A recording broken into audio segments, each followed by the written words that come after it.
गई इंदिये सुकाये जोगे वेदे कसाय नाणेय संयम दंसन लेसा भविया सम्मत सन्नी आहारे गुणजीवा पज्जती पाना सन्नाय मग्गना ओय उव ओगो वियकमसो विसम तु परुवणा भणिया झाणाविय पज्जाविय जाय कुलकोडी संजू आसव्वे गहनादियेण भणिया कमेण 24 ठाणानी.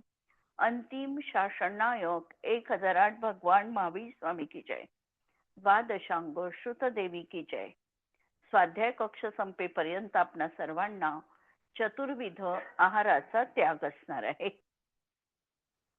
24 ठाण चर्चा आपण बघतो आहे आणि त्या अंतर्गत आमचं प्रकरण ध्यानाचं सुरू आहे. ध्यानाच्या बाबतीमध्ये आपण बघितलं की धर्मध्यान हे 4 पासून 7व्या गुणस्थानापर्यंत आहे. काही आचार्यांच्या मते 4 पासून 10व्या गुणस्थानापर्यंत देखील धर्मध्यान त्यांनी मांडलेलं आहे. धर्मध्यानामध्ये 4 तऱ्हेचा विचार आहे. आज्ञा विचय, अपाय विचय, विपाक विचय आणि संस्थान विचय. संस्थान विचय धर्मध्यानामध्ये कशासाठी हा धर्मध्यानाचा विचार करायचा, तर आज्ञा विचय मध्ये तर आम्ही गुरु आज्ञा प्रमाण मांडलेली आहे किंवा जिनेंद्र भगवंतांनी जे काही सांगितलंय ते आम्हाला प्रमाण असणार आहे. कदाचित त्याच्यामध्ये आम्हाला ते त्यावेळेला आमच्या बुद्धीला नसेलही पटत, परंतु तीर्थंकर अन्यथावादी असूच शकत नाही हा एवढा भाव प्रगाढ आहे की आम्हाला त्यांचं ते म्हणणं प्रमाण आहे. आज्ञा विचय. अपाय विचय मध्ये आम्ही बघितलं की आम्हाला का या संसार परिभ्रमणाचं दुःख सहन करावं लागतं आहे.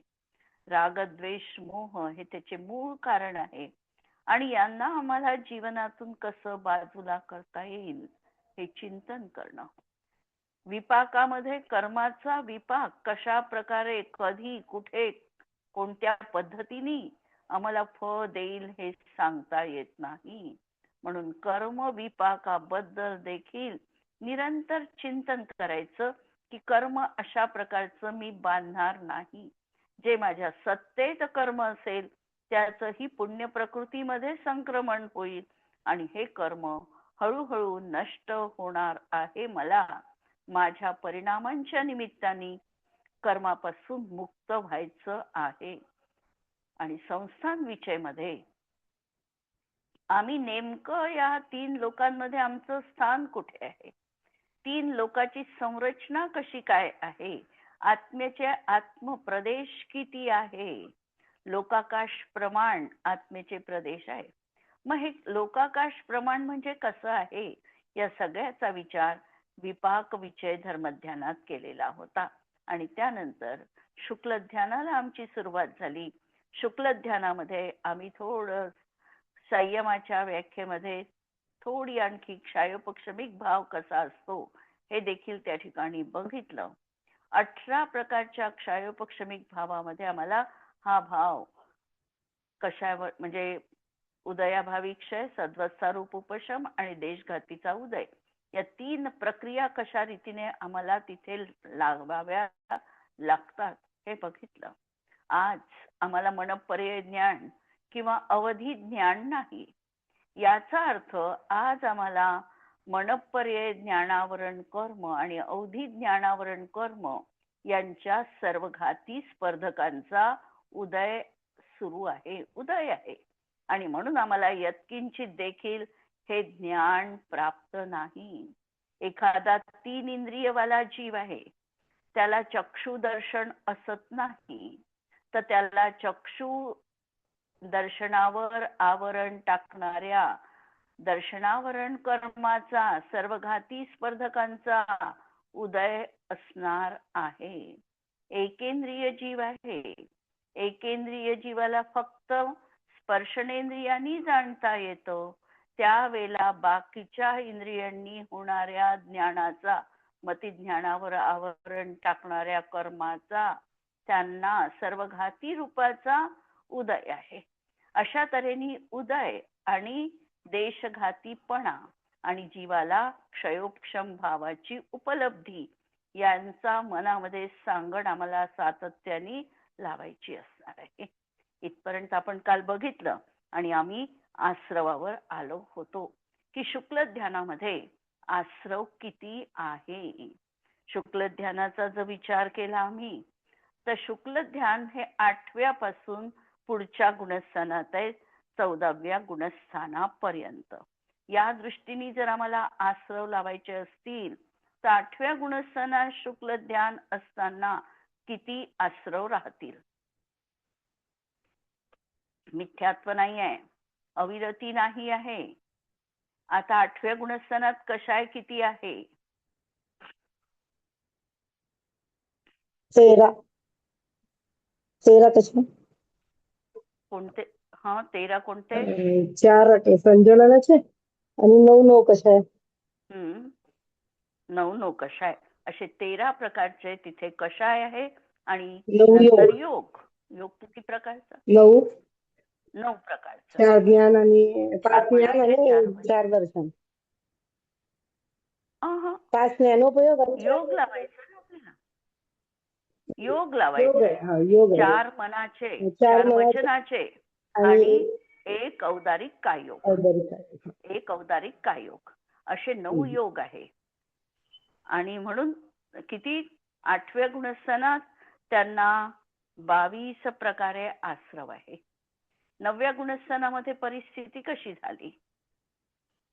9व्या गुणस्थानात आता काय प्रक्रिया झालेली आहे. 9व्या गुणस्थानाचे 6-7 भाग पडलेले आहे. आणि ही प्रक्रिया आपण बघितली आहे. मध्यंतरी पण बघितली शुक्ल ध्यानाला सांगताना की 9व्या गुणस्थानामध्ये पहिल्यांदा तर त्याच्या जीवनातून काय काय बाजूला होतं. पहिल्यांदा तर अप्रत्याख्यानावरण प्रत्याख्यानावरण हे जाणार आहे. जाणार आहे म्हणजे क्षय होणार आहे बाकीच्यांचा. यांचा उपशम होणार आहे. आणि उदयात नाहीच आहे ती प्रकृती तर यांची नेहमी सारखी परिणती सुरू आहे. नंतर जाणार आहे हास्यादी 6. नाही, नंतर जाणार आहे नपुंसक वेद. पहिल्यांदा नपुंसक वेद गेला म्हणजे 1 कमी झालं. 1 कमी झाल्याबरोबर 13 कषायातला 1 कषाय कमी झाला म्हणजे राहिले 12. मग झाला स्त्रीवेद कमी. स्त्रीवेद कमी झालं तर 2 वेद कमी झाले. मग राहिले 11. नंतर 6 नो कषाय 6 कषाय जाणार आहे. नो कषायातले 6 नो कषाय जाणार आहे. हास्य, रती, अरती, शोक, भय आणि जुगुप्सा हे 6 गेले. 6 गेल्यानंतर उरले तितके. नंतर पुरुषवेद जाणार आहे. पुरुषवेद गेल्यानंतर क्रोध जाणार आहे. मग मान, मग माया आणि 10व्या जाईल का 9व्यात. म्हणजे 9व्यामध्ये लोभ, बादर लोभापर्यंत आहे. अशी ही कर्माची प्रक्रिया 9व्या गुणस्थानात. अशा प्रकारे आश्रवामध्ये फरक पडलेला आहे. आता ज्या ज्या कषायांचा अनुदय झाला त्यांनी होणारा आश्रव आता राहणार नाही. म्हणून 9व्या गुणस्थानात ही प्रक्रिया पाहायची. जरी इथे सामान्य अपेक्षेने हे कथन केलं की 22 प्रकारचा आश्रव राहील. म्हणजे इथे 8व्या गुणस्थानापासून 14व्या गुणस्थानापर्यंत पूर्ण येऊन गेलं. परंतु विवक्षित पाहायचं असेल तर तेवढ्यावर फोकस करून आम्हाला असं लावावं लागतं. मग 10व्या गुणस्थानात 1 कषाय आणि 9 योग. लोभ राहिला आणि 9 योग. अशा प्रकारे 10 प्रकारे 10व्या गुणस्थानात आश्रव होईल. 11व्या गुणस्थानात कषाय पण गेला. आता 9 योगच राहिले. 12व्या मध्ये 9 योगच राहिले. 13व्या गुणस्थानात 2 योग पुन्हा गेले तिच्यात. 2 4. 2 मनाचे गेले, 2 वचनाचे गेले. 4 गेले आणि राहिले किती. तसा पाहिला तर 1 राहिला औदारिक कायोग. पण इकडे आपण समुद्घाताच्या अपेक्षेने आम्ही तिथे काय लावला. 2 आणखी वाढले. अशा प्रकारे 13व्या गुणस्थानात आणि 14व्या गुणस्थानात शुक्ल ध्यान आहे, त्यावेळेला आश्रवाचं एकही कारण आता विद्यमान नाही. पूर्ण प्रक्रिया आली आहे लक्षात. आश्रवाची 8व्या गुणस्थानापासून ही प्रक्रिया आम्ही पाहिली 12व्या गुणस्थानापर्यंत. इथे सामान्य रीतीने कथन आलं म्हणून सांगितले 9 योग आणि 13 कषाय. 9व्या गुणस्थानाचीच ही मोठी प्रक्रिया आहे. यामध्ये 8व्या गुणस्थानात तर तेवढा आहे, 9व्या गुणस्थानातच क्रमाने आता कमी कमी होत होत बादर लोभापर्यंत ते आले आहे. 10व्यामध्ये सूक्ष्म लोभ राहिलेला आहे आणि त्यासोबत 9 योग आहे. 11 आणि 12व्या गुणस्थानात कषाय पण गेलेले आहे आणि फक्त योग आहे. आणि 13व्यामध्ये परत योगाचे भेद कमी झाले. 7 भेद योगाचे राहिले, 2 मनाचे, 2 वचनाचे आणि 3 कायेचे, असे 7 भेद योगाचे राहिले.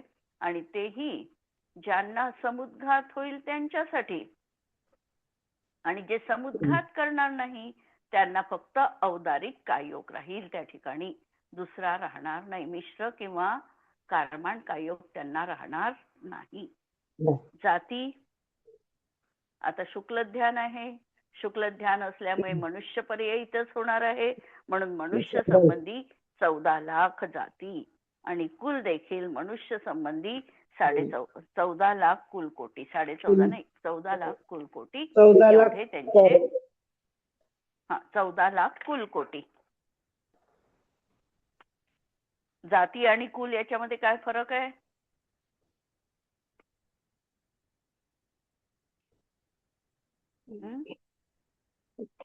जातीपेक्षा कुल म्हणजे एका जातीत अनेक कुल आहेत असं म्हणायला. एका जातीत अनेक कुल आहे. जाती याचा अर्थ ज्या ठिकाणी जीव जन्म घेतो आहे ती संरचना. जसं आता एखादी व्यक्ती थंड प्रदेशामध्ये जिचा जन्म झालेला आहे आणि एखाद्या व्यक्तीचा उष्ण प्रदेशामध्ये जन्म झालेला आहे.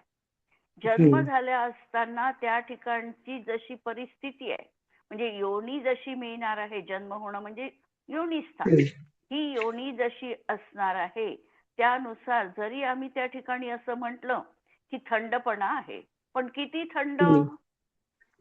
-0 आहे का, -15 आहे का? जसं आता आम्ही तिकडे गेलो कॅनडा सारख्या ठिकाणी तर -15 पण येईल, परंतु उष्णकटिबंधात गेलं तर इकडे 45 डिग्री पण येईल. तर यामध्ये उष्णमध्ये देखील एकेका अंशाच्या तरतमतेनी किंवा अगदी सूक्ष्म सूक्ष्म अंतराने जर पाहिलं तर ह्या सगळ्या जीवांची जी काही संरचना होणार आहे, शरीर रचना होणार आहे, ती झाली त्या ठिकाणी जाती. थंड प्रदेश म्हटला तरी थंड प्रदेशामध्ये देखील डिग्रीनी फरक पडणार, डिग्रीपेक्षाही कमी यांनी फरक पडणार आहे. त्यापेक्षेने तिथे जाती लावायच्या 14, म्हणजे मनुष्याच्या 14 लाख जाती लावल्या या अपेक्षेने. आणि त्याच्यामध्ये कुलकोटी पाहिलं तर त्या जीव जी आहार वर्गणा ग्रहण करतोय शरीरासाठी, औदारिक शरीराची किंवा देव नारकी असेल तर वैक्रियक शरीरासाठी जी काही आहार वर्गणा ग्रहण करतो आहे, या आहार वर्गणेमध्ये ती पौद्गलिक स्कंध आहे. पौद्गलिक स्कंध असल्यामुळे त्यामध्ये स्पर्श रस गंध वर्ण आहे. आणि जरी आम्ही 8 प्रकारचा स्पर्श सांगितला, रस 5 प्रकारचा सांगितला, गंध 2, वर्ण 4, एवढे 20 भेद आम्ही ठोकळ मानाने केलेले आहे. परंतु त्यामध्ये देखील जर आम्ही म्हटलं कोणता की थंड स्निग्ध वृक्ष, आता थंड उष्ण तर सांगितलं, स्निग्ध वृक्षपणा पाहिला तर स्निग्ध आणि वृक्षपणामध्ये देखील कितीतरी व्हरायटीज आहे. एखाद्याला 2 स्निग्धाचे परमाणू असणारी आहारक वर्गणा ग्रहण केली, दुसऱ्यानी 3 असलेली केली, चौथ्यानी 4 असलेली केली, असे कितीतरी स्निग्धांश किंवा वृक्षपणा हा त्या आहार वर्गणेमध्ये ग्रहण केलेल्या शरीरामध्ये असू शकतं.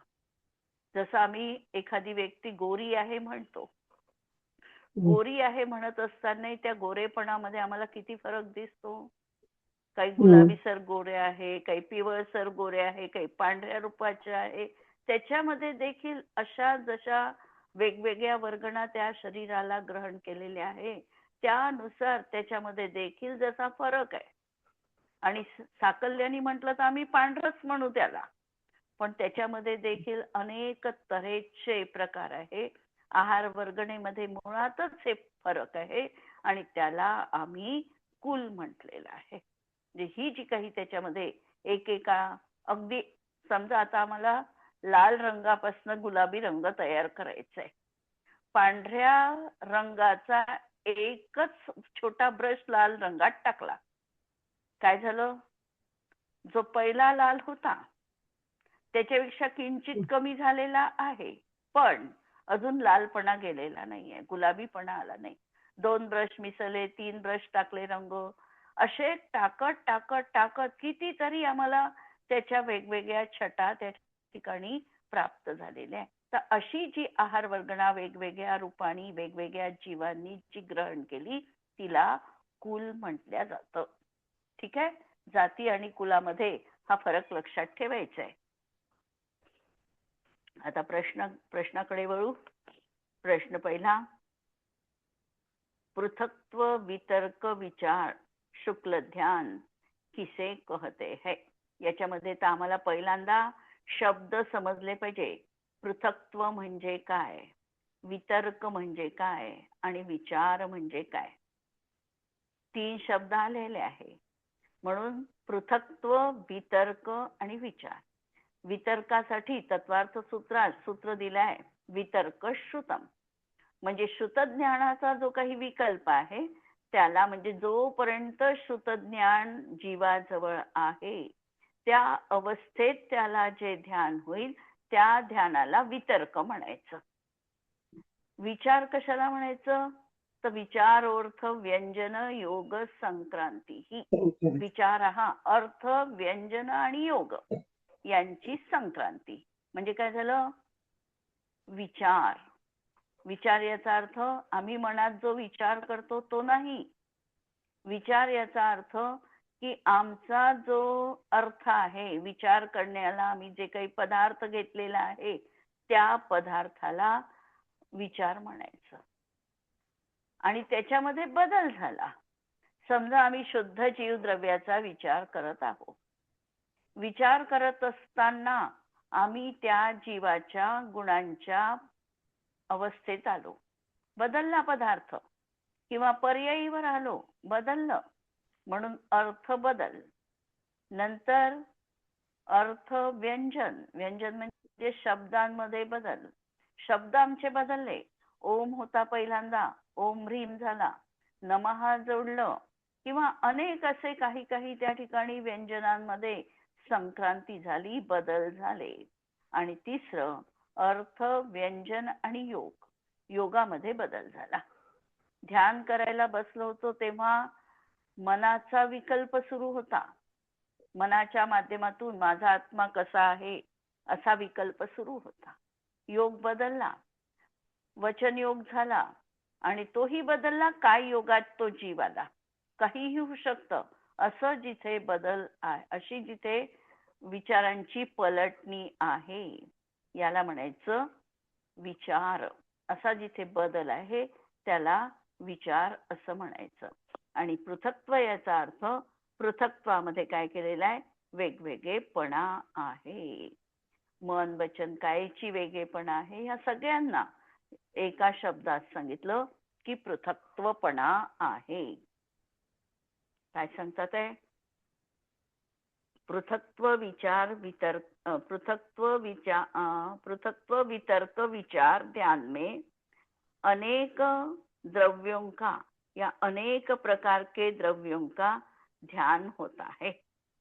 यह मन वचन काय 3 योगों से होता है, इसीलिए इसे पृथक्त्व कहते हैं. वेगवेगळेपणा आहे म्हणून त्याला पृथक्त्व म्हटलं. पहिला शब्द पृथक्त्वाचा. वितर्क. वितर्क का अर्थ शुद्ध ज्ञान है. इस ध्यान को 9, 10 या 14 पूर्व के जानने वाला ही प्रारंभ करता है. आणि शुक्ले चादे पूर्वविदह हे शब्द आलेले आहे. म्हणजे 9 पूर्वांचं ज्यांना ज्ञान आहे किंवा 10 पूर्वांचं किंवा 14 पूर्वांचं, 3 पूर्व महत्वाचे आहे. भक्तांबराचे सूत्र म्हणत असताना 48च्या ठिकाणी बीजाक्षरांचं ध्यान सांगितलेलं आहे. पहिला आहे ओम ह्रीम अर्हम नमो जिनानम, ओम ह्रीम अर्हम नमो सव्वोहि जिनानम, अशा प्रकारचे ते सूत्र आहे. आणि हे सूत्र म्हणत असताना त्यामध्ये एक सूत्र आहे ओम ह्रीम अर्हम नमो दस पुव्वियानम, आणि दुसरं सूत्र येतं त्यानंतरच लगेचच ओम ह्रीम अर्हम नमो चौदस पुव्वियानम. आता पहा, श्रेष्ठ पद आहे ज्यांना 14 पूर्वांचं ज्ञान आहे ते श्रेष्ठ आहे, आणि 10 पूर्व त्याच्यापेक्षा कमी ज्ञान आहे. पण नमस्कार करतानाची श्रेणी मात्र पहिल्यांदा ओम ह्रीम अर्हम नमो दस पुव्वियानम केलं, आणि नंतर ओम ह्रीम अर्हम नमो चौदस पुव्वियानम केलं. असं का करावं? प्रश्न आलाय लक्षात? आणि सरसकट सांगितलं की शुक्ले चाद्ये पूर्वविदः, जे पूर्वविद आहे त्यांना शुक्ल ध्यानाची प्राप्ती होऊ शकते. म्हणजे ज्ञानाची 9व्या पूर्वापर्यंत ज्यांची मजल गाठलेली आहे ते शुक्ल ध्यान करू शकतात. म्हणून ध्यान करणं एऱ्या गबाळ्याचं काम नाही असं म्हटलं जातं. आम्ही किती म्हटलं, आम्ही ध्यान क्लास केला, सगळं काही केलं, तर खऱ्या अर्थाने निर्विकल्प ध्यान हे आमचा अभ्यास रूपाने आहे. करायचं नाही असं नाही आहे, करायचं तर आहे, पण आमचं ते ध्यान नाही आहे, अभ्यास आहे आमचा तो ध्यानाचा. आणि प्रश्न माझा आहे की दसपुव्वियानम आधी नमस्कार का केला आणि 14 पुव्वियानम यामध्ये मागून त्यांना नमस्कार केलेला आहे? याचं कारण असं आहे की 9वं पूर्व आणि 10वं पूर्व या पूर्वांमध्ये खूप साऱ्या विद्या दिलेल्या आहेत.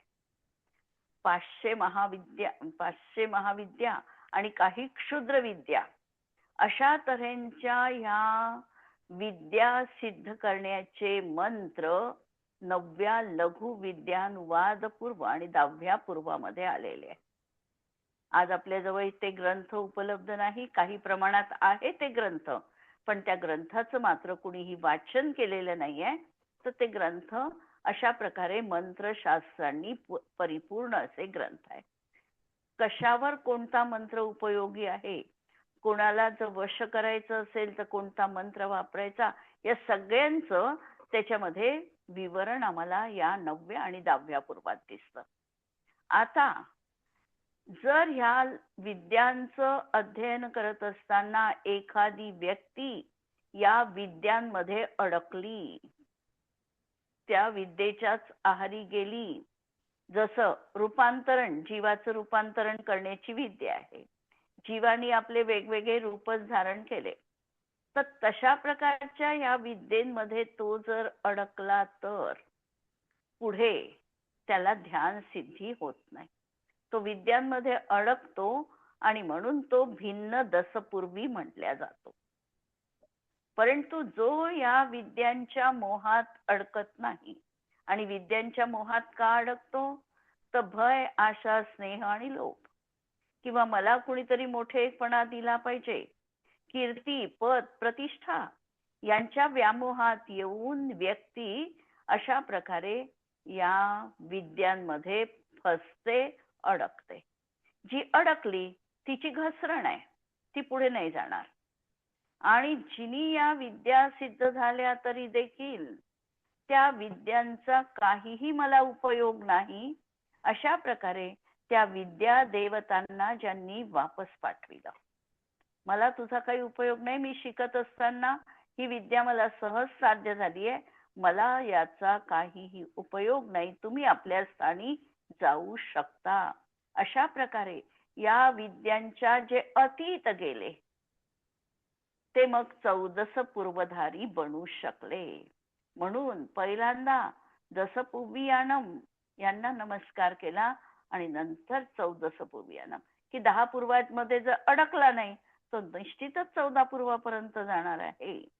अशा तऱ्हेने हे पूर्व ज्ञान, पूर्वाचं ज्ञान कशाचे भेद आहे? हे पूर्व कोणत्या याचे भेद आहे?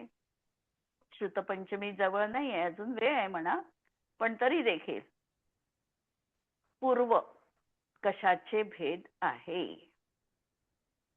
हम्म.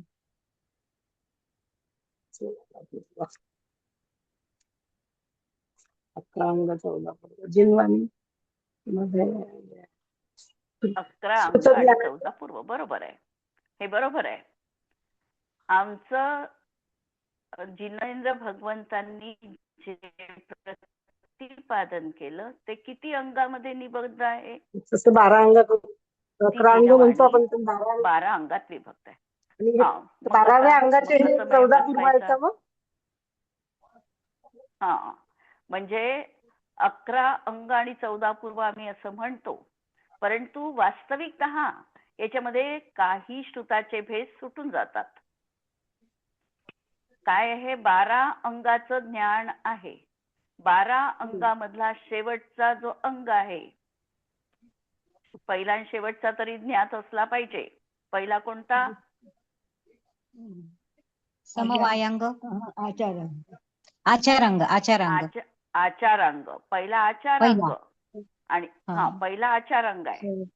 आणि शेवटचा 12वा दृष्टीप्रवाह. पूर्व आहे ना, दृष्टीप्रवाद पण तो पूर्व आहे. दृष्टीवाद आहे. दृष्टीप्रवाह दृष्टीप्रवाद नाही, दृष्टीवाद. 12व्या अंगाचं नाव आहे दृष्टीवाद अंगाय नमः. दृष्टीवाद अंग आहे. दृष्टीवाद.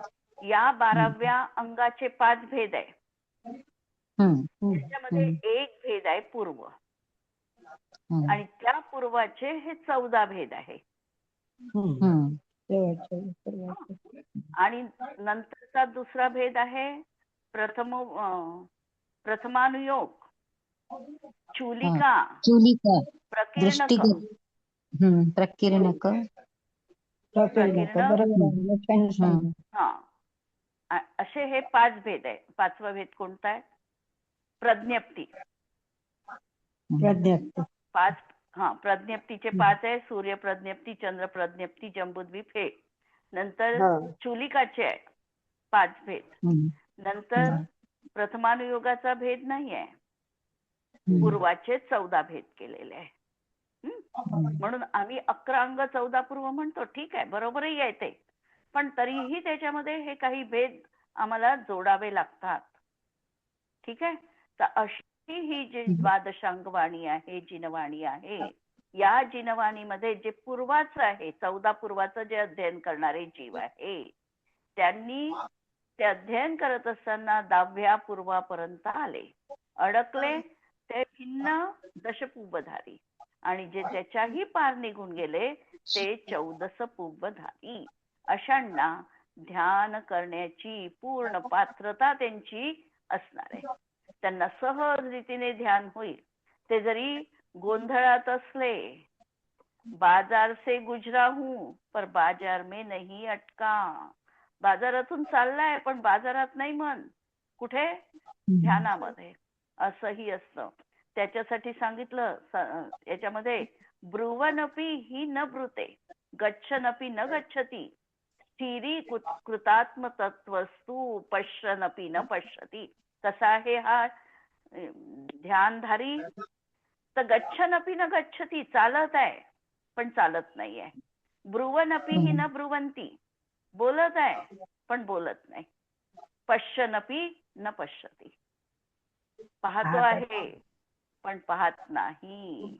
असा हा जो योगी, हे खरे ध्यानाचे अधिकारी म्हटल्या जातात. तर हे असं. आणि कशासाठी? की हा वितर्क म्हणजे श्रुतज्ञानाचे भेद आहे. श्रुतज्ञानाचे भेद किती तरी तऱ्हेचे आहे. 20 श्रुतज्ञानाचे भेद आणखी वेगळे दिलेले आहे ना. पहिल्यांदा तर सांगितलं श्रुतज्ञान 2 तऱ्हेचं, अक्षरात्मक, अनक्षरात्मक, है ना, हे पण सांगितलं. भावश्रुत ज्ञान, द्रव्यश्रुत ज्ञान, हे पण सांगितलं. अनेक तऱ्हेनी अनेक दशभेदाः द्वादशभेदाः तत्वार्थ सूत्र आलंय श्रुत ज्ञानाच्या भेदासंबंधात. अनेक तऱ्हेने अनेक भेद आम्ही लावू शकतो. 20 भेद लावलेले आहे. पर्याय ज्ञान, मग पर्याय समाज ज्ञान, अशा तऱ्हेने 20 हे भेद पण लावलेले आहे. आणि जर आम्ही जयमाला म्हटली श्रुताची, तर त्या श्रुत ज्ञानात एकेका अंगामध्ये किती किती अक्षर आणि पद आहे यांची पण संख्या आली आहे. आणि संपूर्ण श्रुताची पद पण आलेली आहे ना. संपूर्ण श्रुताची पद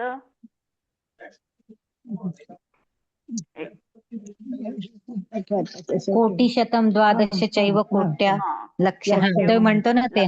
कोटी ते आहे म्हणजे 112 कोटी 85 लाख.